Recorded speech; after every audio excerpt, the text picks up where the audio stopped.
भिखू दादा के परिवार में कोई नहीं था।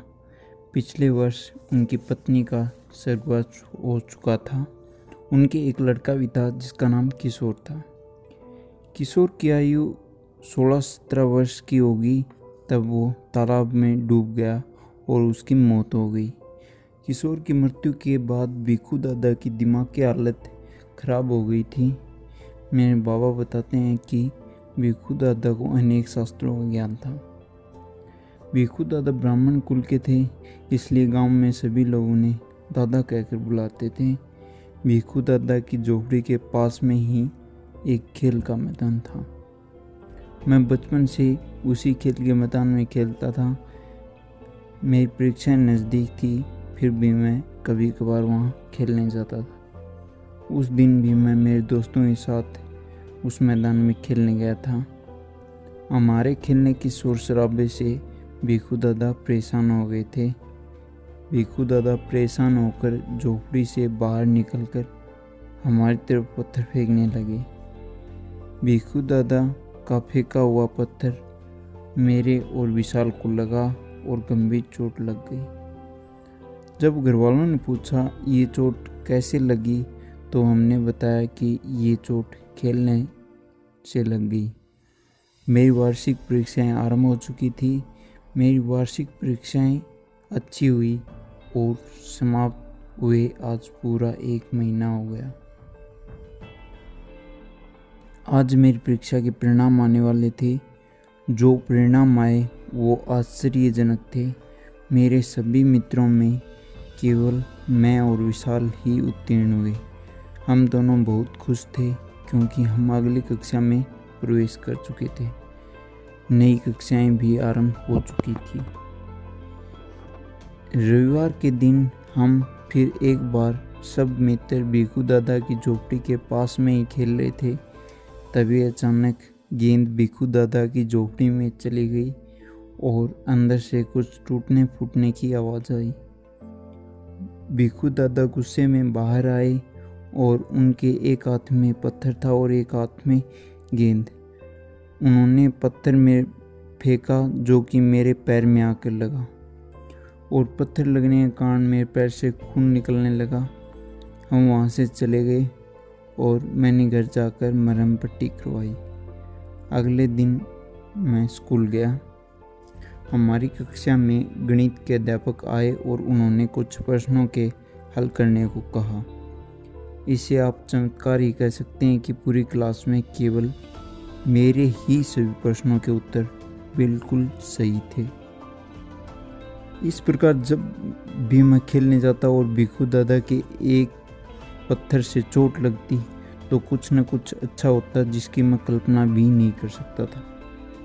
ये 1-2 बार नहीं, कई बार हुआ। 1-2 बार तो मेरे दूसरे दोस्तों के साथ भी ऐसा ही हुआ, लेकिन ज़्यादातर मेरे साथ ही ऐसा हुआ। मेरी वार्षिक परीक्षाएं फिर से आने वाली थी। वार्षिक परीक्षाओं को लगभग 2 महीने बाकी थे, लेकिन अचानक एक दिन मेरा एक्सीडेंट हो गया और मेरे पैर की हड्डी टूट गई, जिससे मेरा बाहर खेलना बिल्कुल ही बंद हो गया क्योंकि पैर में प्लास्टर लगा हुआ था जो कि लगभग 1 महीने बाद खुलने वाला था। एक्सीडेंट के 2 हफ्ते बाद मैं जैसे तैसे बैसाखी के सहारे स्कूल जाने लगा, लेकिन अब मेरे किसी भी विषय में अच्छे अंक नहीं आ रहे थे। आज मेरा एक्सीडेंट हुए पूरा 1 महीना हो गया और आज प्लास्टर खुलने की बारी थी।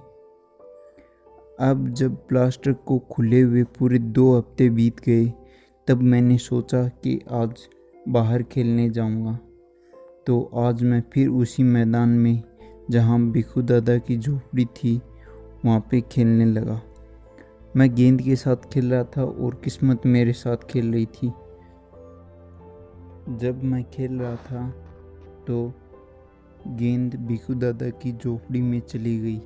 भिखू दादा गुस्से से बाहर आए और फिर उन्होंने पत्थर फेंका और वो पत्थर मेरे सीधा आकर लगा।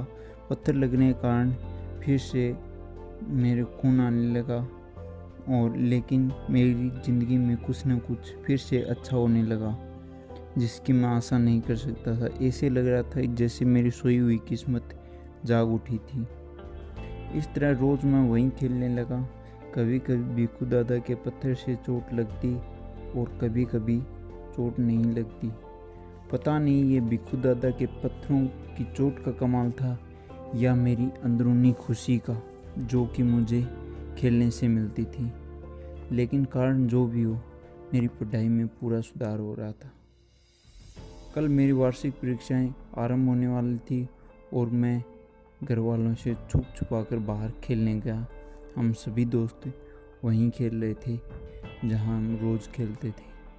आज भिखू दादा बाहर ही बैठे थे। हमारी गेंद सीधी भिखू दादा को लगी तो भिखू दादा बहुत ज़्यादा गुस्से में हो गए और उनका गुस्सा देखकर मेरे सभी दोस्त वहाँ से भाग गए। लेकिन मैं नहीं भागा। डर तो मुझे भी लग रहा था, परंतु मुझे अपनी गेंद वापस लेनी थी, इसलिए मैं वहाँ रुका रहा। भिखू दादा दिन दिन और चिड़चिड़े होते जा रहे थे। भिखू दादा मेरी बॉल लेकर आए और साथ में एक पत्थर था जो कि अन्य दिनों की अपेक्षा बड़ा था। भिखू दादा ने गेंद और पत्थर दोनों मेरी तरफ फेंके और वो पत्थर सीधा मेरे सर में आकर लगा। मेरे सर से बहुत ज़्यादा खून निकलने लगा। मैं घर गया और घर जाकर मेरी मरहम पट्टी हुई और अगले दिन मैं परीक्षा केंद्र में पहुंचा। मेरी सभी विषयों की परीक्षाएं अच्छी जा रही थी और परीक्षाएं पूरी हो चुकी थी।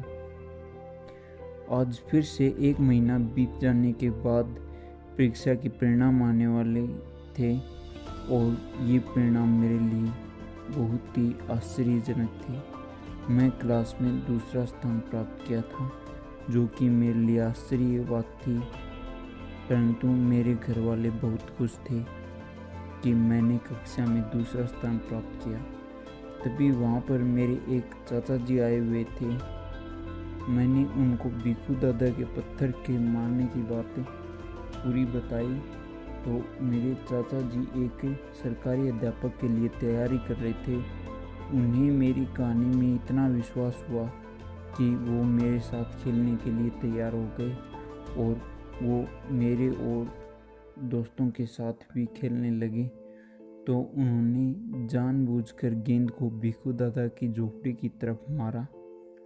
भिखू दादा बाहर निकले और उन्होंने एक पत्थर चाचा जी की तरफ फेंका और चाचा जी को वो पत्थर लगा और वो सर में लगा पत्थर और उनके सर से खून निकलने लगा। उनकी मरहम पट्टी हुई, लेकिन चाचा जी को दर्द कम खुशी ज़्यादा थी, क्योंकि अब उनको लग रहा था कि उनकी जो अब अध्यापक के लिए जो परीक्षा होगी उसमें वो अवश्य ही सफल होंगे। तो कुछ ऐसा ही हुआ। उन्होंने अध्यापक की परीक्षा दी और वो उसमें सफल हो गए और उनकी सरकारी अध्यापक की नौकरी पक्की हो गई। उन्हें अध्यापक की नौकरी मिल गई। तो ये कहानी धीरे धीरे फैलती रही, कुछ मेरे द्वारा और कुछ मेरे चाचा जी के द्वारा। लोग वहाँ पर खेलने के लिए आने लगे, लेकिन कुछ लोगों के पास खेलने का समय नहीं था, तो वो सीधा आकर भिखू दादा को गाली निकालते, उन्हें कुछ बुरा भला कह के चिढ़ाते और भिखू दादा उनको पत्थर मारते।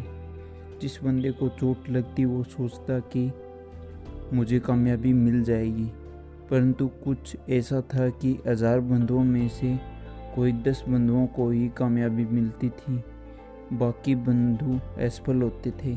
लेकिन असफल लोगों की कहानी इतनी नहीं फैलती थी जितनी कि सफल बंदों की कहानी फैलती थी। ये अंधविश्वास धीरे धीरे बहुत दूर दूर तक फैलता गया और भिखू दादा पत्थर वाले बाबा के नाम से जाने जाने लगे। दोस्तों, इस कहानी में मैं सिर्फ 4 बातें ही बताना चाहता हूँ। पहली बात तो ये है कि हम मेहनत से डरते हैं और मेहनत का शॉर्टकट ढूंढते हैं। दूसरी बात यह है कि हम लोगों पर अंधविश्वास कर लेते हैं, हम किसी का भी विश्वास कर लेते हैं, किसी भी बात की हम जांच पड़ताल किए बिना ही उस पर पूरा विश्वास कर लेते हैं। बात नंबर 3 ये है कि जब तक आपको अंदरूनी दिल से अंदर से खुशी न मिले बात नंबर 3 ये है कि जब तक आपको अंदरूनी दिल से खुशी नहीं मिलेगी, आप कोई भी काम अच्छे से नहीं कर सकते। और अंतिम बात, चौथी बात ये है कि इंसान इतना मतलबी हो गया है कि अपनी कामयाबी के लिए उसे किसी को दुख पहुंचाना या किसी को चिढ़ाना उसके लिए आम बात हो गई है।